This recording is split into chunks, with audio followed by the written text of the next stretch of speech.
우리 찬송가 349장 같이 부르십시다. 349장입니다. 나는 예수 따라가는 십자가 군사람. 349장입니다.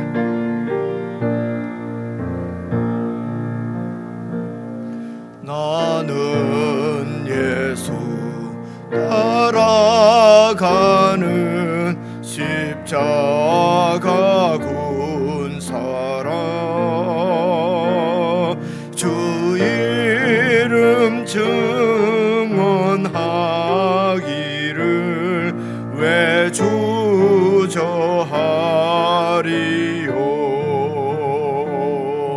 다른 군사 피 흘리며 나가서 싸울 때 나 혼자 편히 앉아서 바라만 보리요. 다른 사람 어찌든지 나 주님의 용사 되리. 나는 주의 군사 되어 충성을 맹세하여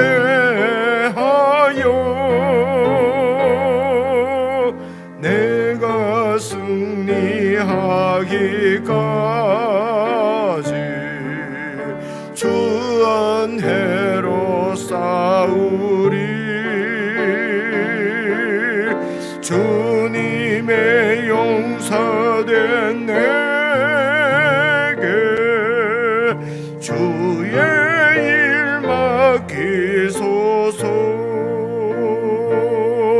큰 싸움은 시작되어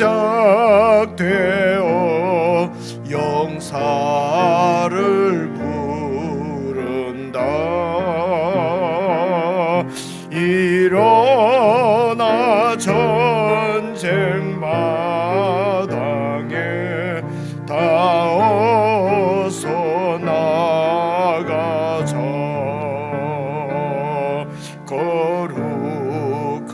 거룩하신 주님 위해 싸우러 나가자. 주님의 권능 힘입어 다 이길 때까지. 다른 사람 어찌든지 나 주님의 용사 되리. 나는 주의 군사 되어 충성을 맹세하여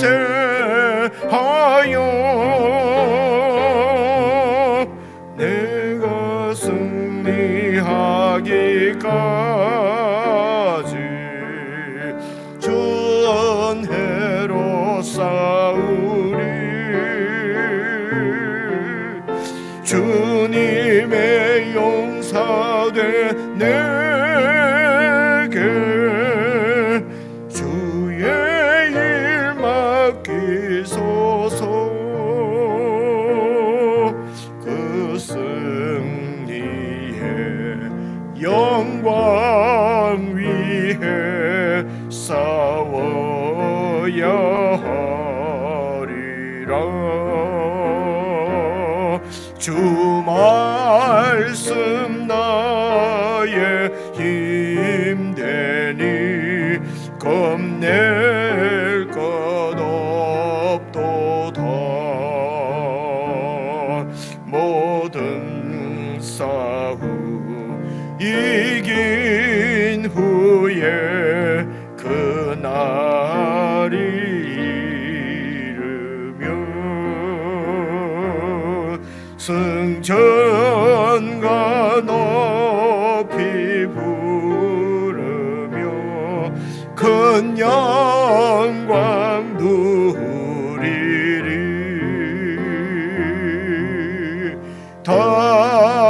다른 사랑 어찌든지 나중에 용사되리.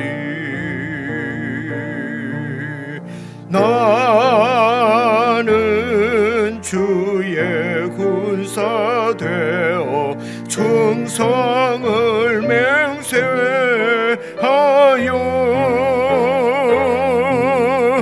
내가 승리하기까지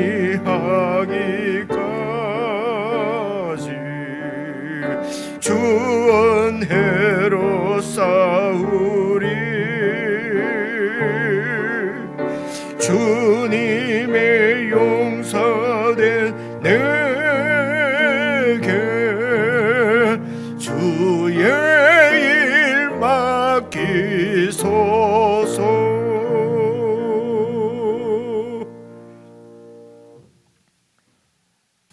하나님 아버지, 저희들이 우리의 영원한 주님 되신 예수 그리스도 십자가에 죽으시고 부활하셔서 지금도 우리와 함께 하시는 사랑하는 주님, 우리와 함께 하시는 주님을 믿음으로 날마다 경험하며 참으로 평안함과 담대함을 잃지 아니하고 주의 백성으로, 주님의 자녀로, 주님의 용사로 세상을 잘 극복하며 이기며 이 땅에 하나님의 나라가 저희들을 통하여서 아름답게 세워지는 놀라운 영광에 동참할 수 있도록 저희들을 붙들어 주시고 인도해 주시옵소서. 오늘 하루도 주님을 의지하고 주님의 말씀을 의지하고 우리를 인도하시는 성령님을 의지하고 믿음으로 살기를 원합니다. 함께 하시는 주님으로 인하여 참 기쁨과 평안이 저희들 가운데 넘치게 해 주시옵소서.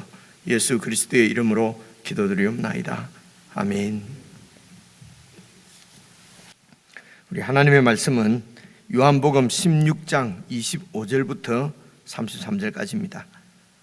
신약성경 175페이지 요한복음 16장 25절 제가 먼저 읽겠습니다. 이것을 비유로 너희에게 일렀거니와 때가 이르면 다시는 비유로 너희에게 이르지 않고 아버지에 대한 것을 밝히 이르리라. 그날에 너희가 내 이름으로 구할 것이요 내가 너희를 위하여 아버지께 구하겠다 하는 말이 아니니 이는 너희가 나를 사랑하고 또 내가 하나님께로부터 온 줄 믿었으므로 아버지께서 친히 너희를 사랑하심이라. 내가 아버지에게서 나와 세상에 왔고 다시 세상을 떠나 아버지께로 가노라 하시니 제자들이 말하되 지금은 밝히 말씀하시고 아무 비유로도 하지 아니하시니 우리가 지금에야 주께서 모든 것을 아시고 또 사람의 물음을 기다리시지 않는 줄 아나이다. 이로써 하나님께로부터 나오심을 우리가 믿사옵나이다. 예수께서 대답하시되 이제는 너희가 믿느냐? 보라, 너희가 다 각각 제 곳으로 흩어지고 나를 혼자 둘 때가 오나니 벌써 왔도다. 그러나 내가 혼자 있는 것이 아니라 아버지께서 나와 함께 계시느니라. 이것을 너희에게 이르는 것은 너희로 내 안에서 평안을 누리게 하려 함이라. 함께 읽겠습니다. 세상에서는 너희가 환난을 당하나 담대하라. 내가 세상을 이기었노라. 아멘. 그럼 이제 이 고별 설교의 마지막 부분이거든요. 이제 이 마지막 부분이 보통 우리가 무슨 말이든지 그렇지 않습니까? 이제 마지막 부분에 이제 결론을 이야기하고 그렇게 마무리를 하는데요. 그래서 이제 25절부터 이제 그런 마음으로 다시 한번 보시면은요, 이것을 지금까지는 비유로 너희에게 일렀다. 그러니까 이렇게 생각하시면 됩니다. 지금 예수님께서 예수님의 기원은 여러분 그 28절 보시면 내가 아버지에게서 나와서 세상에 왔고, 그러니까 예수님의 기원은 하나님이시라는 것은 즉 하늘이라고 하는 것입니다. 그리고 우리는 다 이 땅에서 났고 예수님은 하늘에서 오신 분이시지요. 그래서 하늘의 일을 완전한 것이지 않습니까? 온전한 것입니다. 온전하고 완전한 것을, 하늘의 일을, 영적인 일을 이 땅에 살고 있는 제자들에게, 육적인 제자들에게, 이 세상에 있는 제자들에게 말씀을 하시려고 하니까, 제자들이 기본적으로 이해를 하기 위해서는 이 땅의 것을 비유로 해서 이렇게 해서 말씀하지 않으면은 이해를 할 수가 없지요. 그만큼 이것은 예수님께서 말씀하시는 것은 어려운 것이다. 어려워서 아무도 모른다. 이런 것보다도 차원이 완전히 다르기 때문에 사실은 우리가 아는 것은, 알 수 있는 것은 불가능한 일입니다. 그렇지 않겠습니까? 그죠? 그래서 이 땅에 조금 어려운 진리를 예수님께서 우리에게 설명해 주는 것이 아니고, 완전히 하늘의 일을 우리에게, 땅에 사는 우리에게 말씀하신다. 이것이 지금 이런 말씀에 사실은 그 배경에 깔려 있는 진실입니다.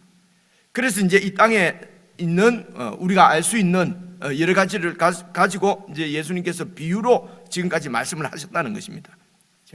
그래서 이것을 비유로 너희에게 일렀거니와, 이제 때가 이르면 다시는 비유로 너희에게 이르지 않고, 그 내용이 뭡니까? 아버지에 대한 것을 밝히 알려줄 것이다. 밝히 계시할 것이다.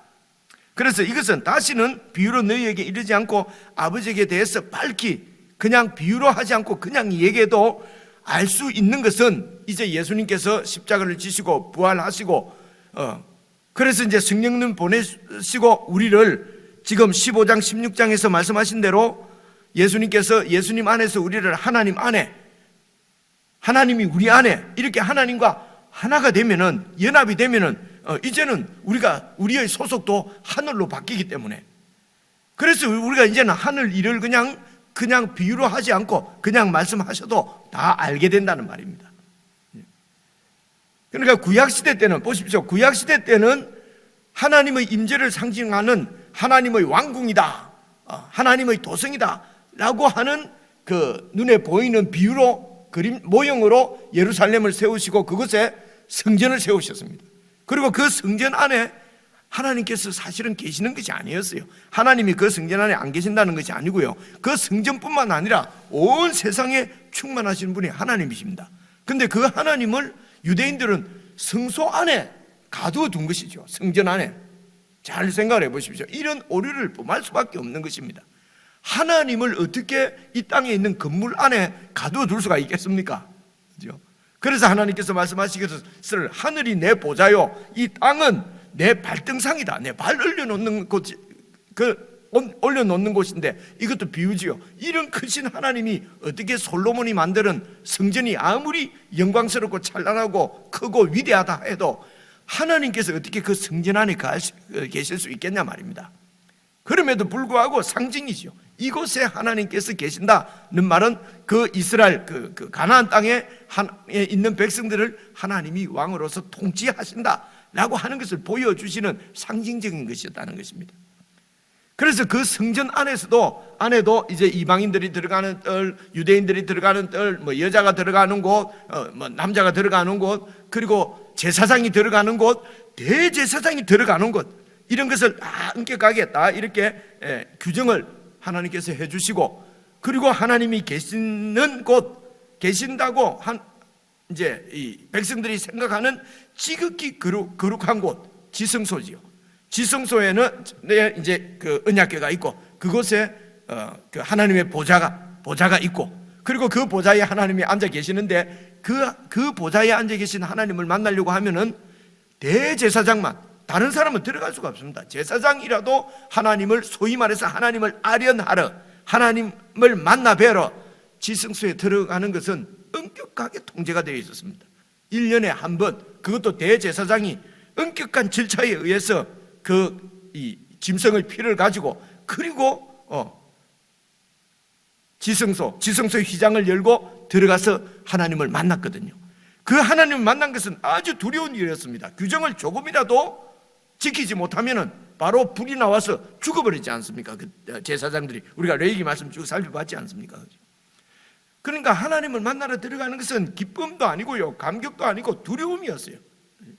사실은 하나님께서 경외감을 갖도록 하는 것인데, 그런데 실제적으로 인생은 죄인이기 때문에 죄인인 인간이 하나님을 만나는 것은 결코 이게 뭐 감사하고 기쁜 일만은 아니었어요.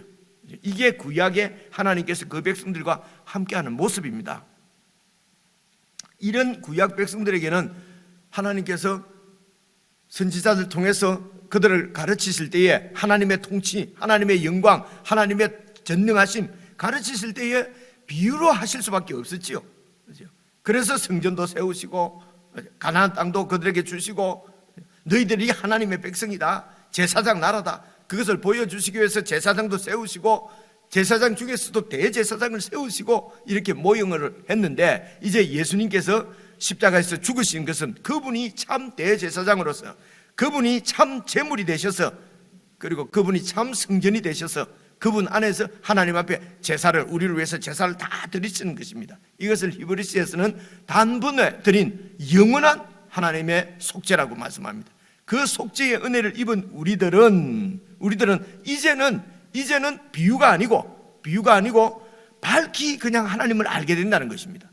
그게 무슨 뜻이냐면요, 그 다음에 나와요. 보십시오. 26절. 그날에 너희가 내 이름으로 구할 것이요.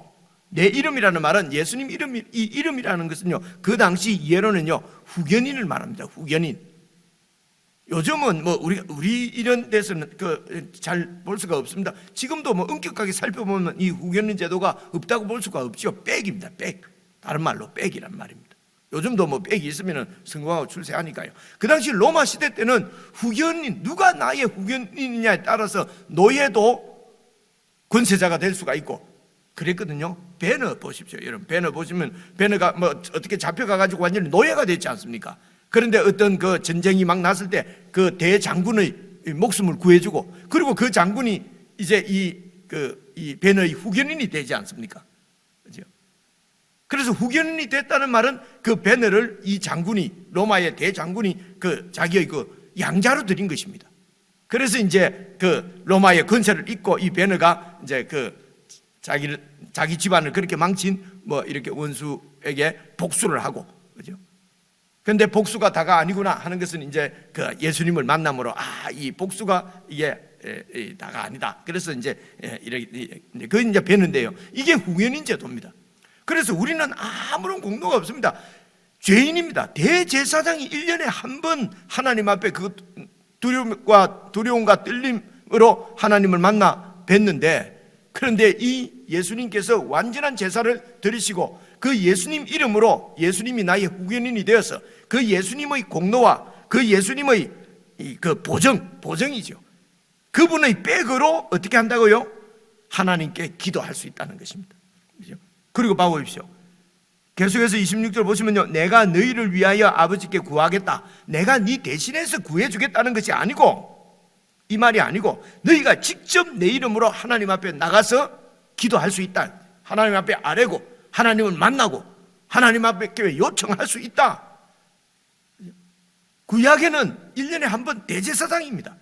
그런데 예수님 신약시대 예수님께서 구약의 모든 이런 이 약속을, 하나님의 뜻을 다 이루시고 나서는 이제는 대제사장만이 아니라 누구든지 예수님 이름으로, 예수님을 믿는 사람은 예수님을 백으로 하나님 앞에 직접 나가서 구할 수 있다, 기도할 수 있다는 것입니다. 지금 여러분 그 뜻입니다. 그러니까 밝히 하나님이 어떤 분인지, 내 아버지다. 누구 공로로요? 예수님 이름으로, 예수님 백으로 하나님이 내 아버지로 나를 만나 주시는 것이에요. 그렇죠? 그래서 두렵고 떨림으로도 있지만은 그게 또 사랑과 감사와 감격으로 그렇게 하나님 앞에 언제든지 은혜의 보좌 앞으로 담대히 나아갈 수 있는 것은 예수 그리스도의 보혈이 우리에게 있기 때문이다. 히브리서 말씀하고도, 여러분 요한복음 말씀하고 다 연결이 되는 말씀입니다. 그 레위기 말씀하고 또 똑같습니다. 그래서 이제는 내가 너희를 위해서 구해주는 것이 아니다. 너희들이 내 이름으로 직접 하나님께 나가는 것이다. 그죠? 잘 생각해 보십시오. 이게 이게 신약시대 때 성도의 특권입니다. 여러분, 하나님을 만나는 것이, 그 임재 가운데 들어가는 것이 성도의 특권이에요. 그죠?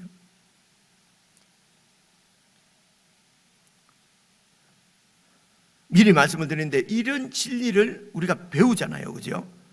그래서 성경을 잘 배우면은 믿음이 다 좋아지고 깊어질 것이다. 여러분, 사실은 그렇지 않습니다.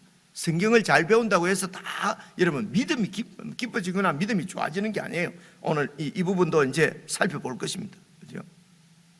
그러나 성경을 잘 배우게 되면은 분명해지는 것이 있습니다. 뭐가 분명해지냐면요, 떠날 것인가 믿을 것인가, 이게 분명해집니다.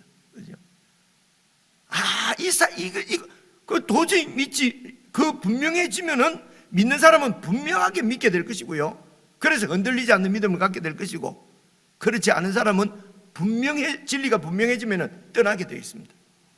그렇죠?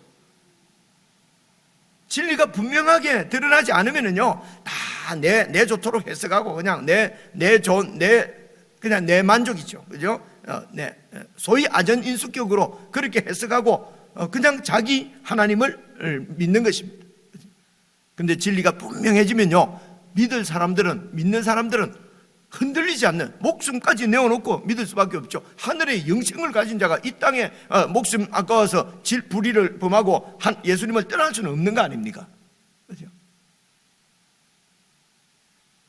근데 진리가 분명하지 않으면은 막 그래도 막 어중떠중 막 그런 게 다 믿는 것처럼 할 수 있습니다. 분명해지면은 못 믿는 사람은 떠날 수밖에 없습니다. 믿어야 할지 말아야 할지가 분명해지는 것이 진리가 분명해지는 것입니다, 여러분. 그래서 어떤 경우에는 교회에서 진리를 분명하게 얘기하지 않으려고 하는 경향이 많아요. 왜냐하면 떠나버리니까. 그렇죠? 예수님도 진리를 분명하게 얘기하니까 5,000명 되는 사람들이 다 떠나버리지 않습니까? 그렇죠? 근데 목사가 지가 잘못해놓고 또 교인들이 떠났는데 진리가 분명해지니까 떠난다 하고, 예수님도 떠나지 않냐, 이렇게 또 오용을 해요. 그래요? 저도 목회자니까 그럴 확률이 많아요. 막 떠나면 진리가 분명해서 떠났지, 내가 잘못해놓고도. 그죠? 이제 이런 것 때문에 또 진리를 우리가 뭐 이렇게 분명하게 하지 않을 수 없지 않습니까? 그죠? 그래서 말씀을 전하는 자는 정말 책잡이지 않도록 착하게 정말 바르게 해야 됩니다. 그죠? 그렇다고 해서 마냥 좋은 것이 아니고요, 진리는 분명해야 되죠. 그죠? 그러면은 믿어야 할지 말아야 할지 이런 것이 이제 분명해진다. 그래서 아버지에 대한 것을 밝히 이르리라. 그날이 되면은 내 이름으로 너희들이 하나님께 직접 나간다. 너희들이 그래서 제사장이라는 것입니다. 27절입니다.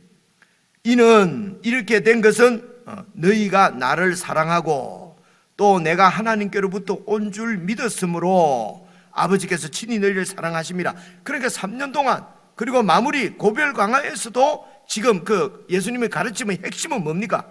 결국은 내가 하나님께로부터 온 줄을 너희가 믿는 것입니다. 예수님이 그들과 완전히 기운이 다른 것을 이 제자들이 인정하는 것입니다.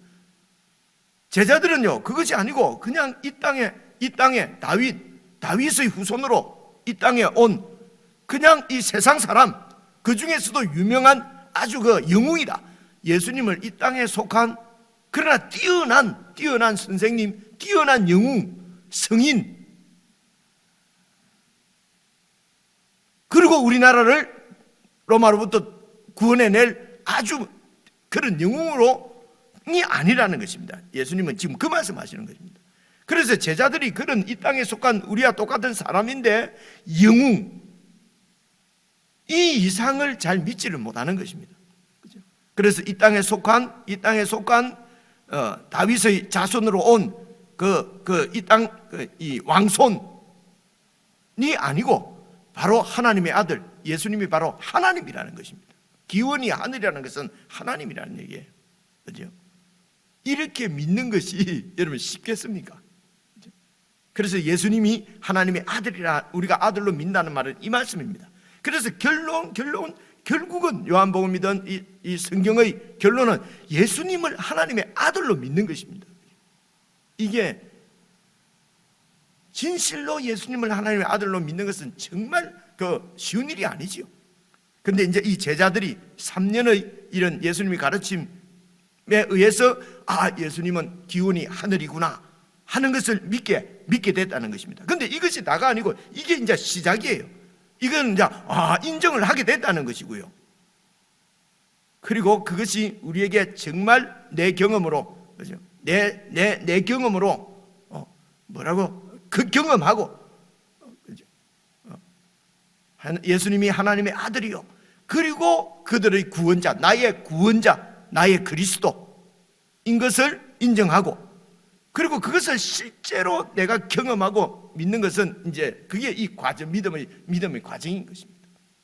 예수님 말씀대로 순종도 하고 또 뭐 이렇게 실패도 경험하고 넘어지기도 하고 두려운 가운데, 세상 때문에 두려운 가운데 처하기도 하고요. 왜 그렇습니까? 세상은 계속 이 예수님, 하나님 나라의 왕이신 예수님과 이런 적대 관계에 있습니다. 왜 그렇습니까? 주도권, 왕권을 뺏기지 않으려고 그런 것뿐입니다.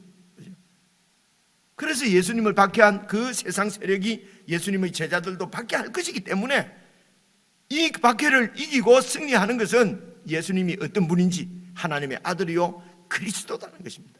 이것을 그런 박해 가운데서 계속 경험하는 것입니다. 날마다 나와 함께 하시는 하나님의 아들 예수 그리스도를 경험하고, 그래서 그 가운데서 세상이 주는 것하고는 완전히 다른 평안함과 담대함을 누리는 하나님의 자녀로 우리를 양육해 가시는 것입니다. 그래서 보십시오. 27절, 이는 너희가 나를 사랑하고 또 내가 하나님께로부터 온 줄 믿었으므로 그래서 하나님 아버지께서도 너희를 사랑하신다. 그렇죠? 하나님이 우리를 사랑하시는 것은 우리가 예수님을 알고 예수님이 하나님의 아들인 것을 믿고 그래서 하나님이 우리를 사랑하신다 말입니다. 28절, 이는 내가 아버지에게서 나와서 지금 세상에 왔다. 그리고 이제 다시 이 세상을 떠나서 아버지께로 간다. 이 말씀 계속 하셨죠, 그죠? 이 말씀을 다시 하십니다. 내가 아버지에게서 나와서 세상에 왔고 다시 내가 이제 세상을 떠나서 아버지께로 간다. 그러니까 제자들이 뭐라고 얘기합니까? 29절 보십시오. 제자들이 말하되 지금은 밝히 말씀해 주시고 아무 비유로도 하지 아니하시니